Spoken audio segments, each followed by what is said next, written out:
Yuk jadi bagian dari dakwah kami. Dukung operasional dakwah dan sosial kami, raih pahala amal jariah yang terus mengalir sampai hari kiamat. Ini berkaitan tentang tema rumah tangga. Jadi belakangan itu ada video yang cukup viral, Ustaz. Dan ini videonya cukup seram karena ada diceritakan seorang orang tua, ibu dan ayah, anaknya terus rewel menangis, anak bayi. Lalu mungkin ibunya mengalami baby blues lalu membanting anaknya, Ustaz, yang masih sangat bayi. Pertanyaannya di sini mungkin mau memberikan nasihat kepada kami, Ustaz, dan tips agar kami sebagai orang tua bisa memiliki rasa sabar yang luar biasa dalam mengurus dan menjaga amanah dari Allah tersebut. Tafadhol, Ustaz. Pertama, bagi laki-laki, dengarkan wasiat Nabi. Kata Nabi SAW, tazawwujul wadudul walud. Menikahlah dengan wanita yang punya dua ciri ini. Subur, walud, dan wadud. Penuh kasih sayang. Yang hatinya lembut. Itu biasanya terlihat teman-teman dari intonasi suara, dari tatapan mata, dari umumnya sifat keluarga. Jangan nikah sama wanita yang preman ini. Mungkin dia kalau marah sama antum suaranya lebih tinggi, matanya lebih melotot, bahkan tonjok-tonjokan sama suaminya. Orang seperti ini bisa juga nanti nggak sabar dengan anaknya, ya.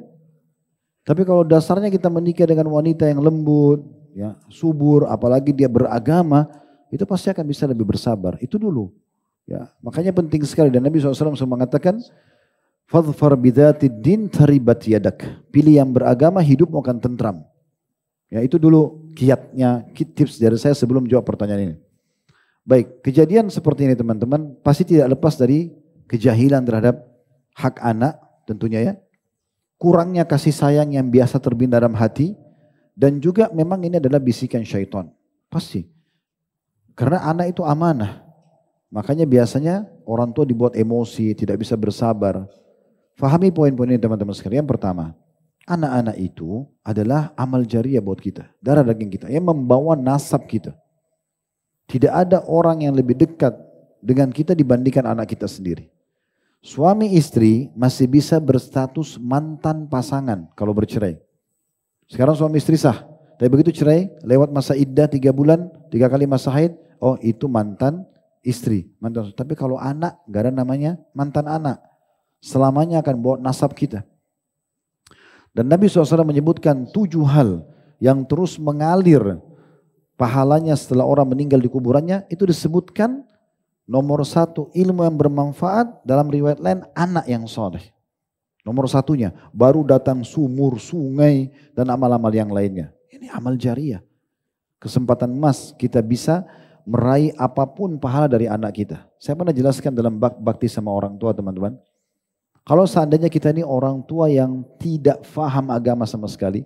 Kita nggak didik anak kita agama. Tapi takdirnya Allah, dia berada di lingkungan yang baik. Dia jadi hafidh Quran, dia jadi ulama besar. Banyak orang gitu ya. Dia jadi ulama tapi orang tuanya kita temukan bukan alim. Allah mudahkan dia begitu. Maka walaupun orang tuanya bukan penyebab dia belajar agama, tetap orang tuanya panen pahala. Ini dalam kondisi tidak ngajar ya. Kalau dia terlibat, dia didik anaknya dari kecil, dia bersabar, dia masukin pesantren, dia hafidkan Quran. Maka lebih banyak pahala yang didapatkan. Kan begitu. Jadi aset amal jariah kita ini. Nah, harus bersabar teman-teman sekalian. Harus bersabar. Antum mungkin teman-teman sini yang suka pelihara hewan, ayam misalnya. Atau apa, pasti antum sabar juga ngurusnya. Ya.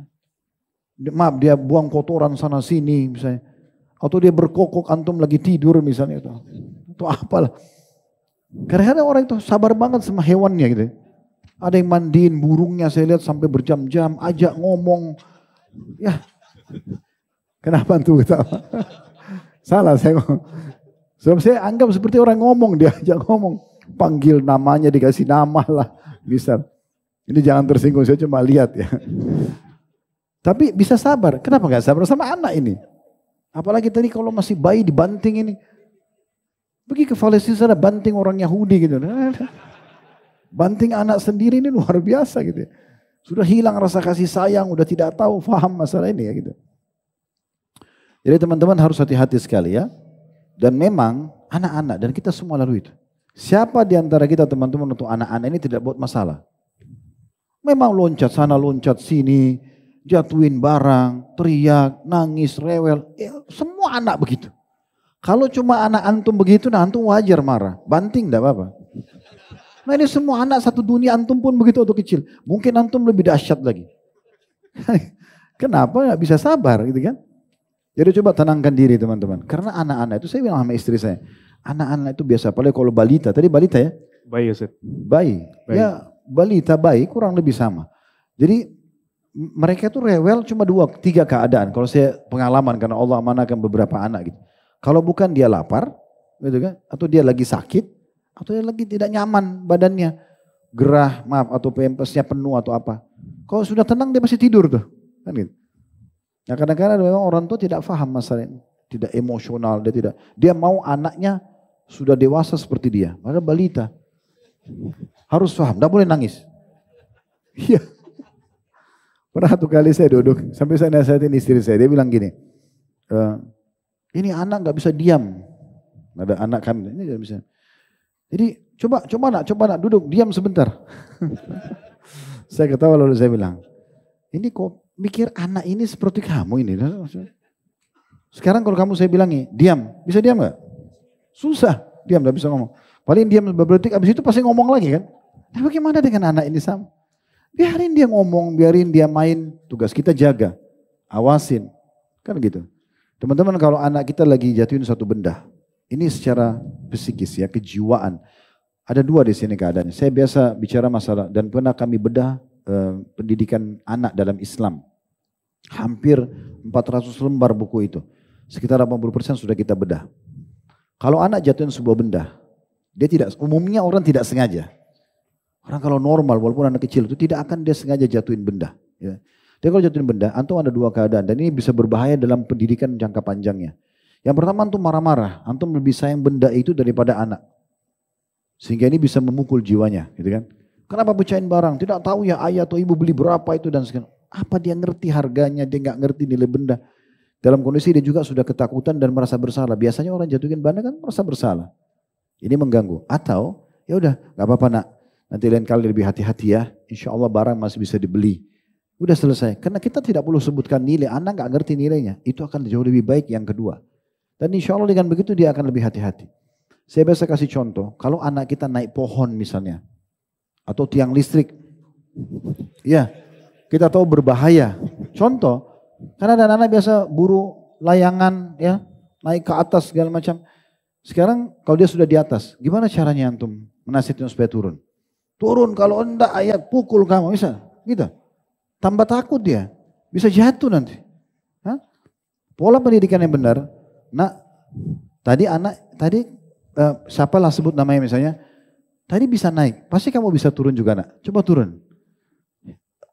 Rangkul dulu dia supaya dia tidak takut, biar dia turun, setelah turun jelaskan. Nah kalau dari atas tuh jatuh, bisa patah tulang, bisa gini, itu lebih bagus. Daripada kita marah-marah, gak ada manfaatnya. Kita marah-marah pun barang yang sudah rusak, gak akan kembali. Saya itu hari baca informasi di berita kita teman-teman, menyedihkan sekali. Seorang bapak, dia lagi cuci mobilnya, anaknya main tanah masih kecil. Anaknya datang pegang mobil yang habis dicuci. Padahal ini bisa disiram pakai air lagi ya.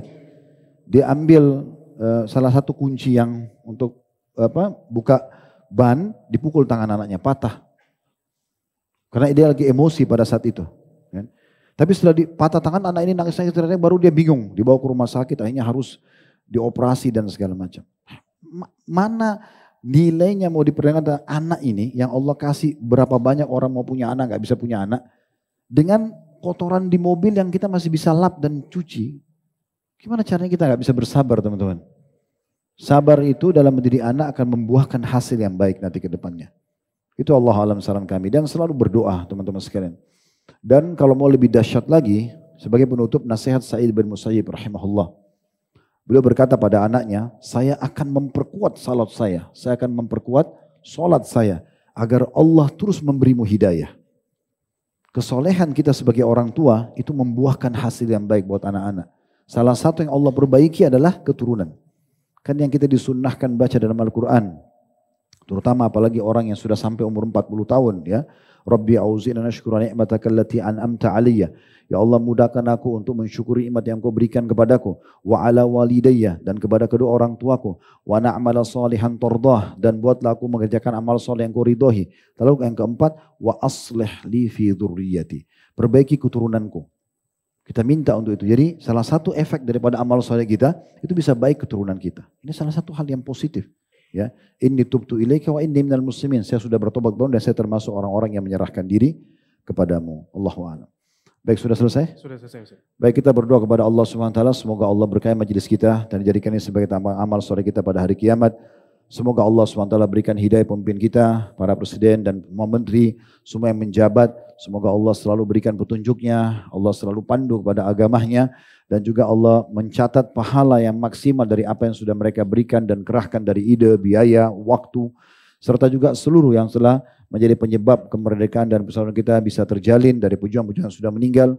Semoga Allah maafkan dosa-dosa mereka, Allah terima amal soleh mereka, dan siapapun yang memimpin kelak ke depannya walaupun kita semua sudah meninggal, Allah SWT juga berikan hidayah dan petunjuk, dan semoga Allah selalu menjauhkan negara kita dari segala macam mara bahaya, bencana alam dan gangguan-gangguan.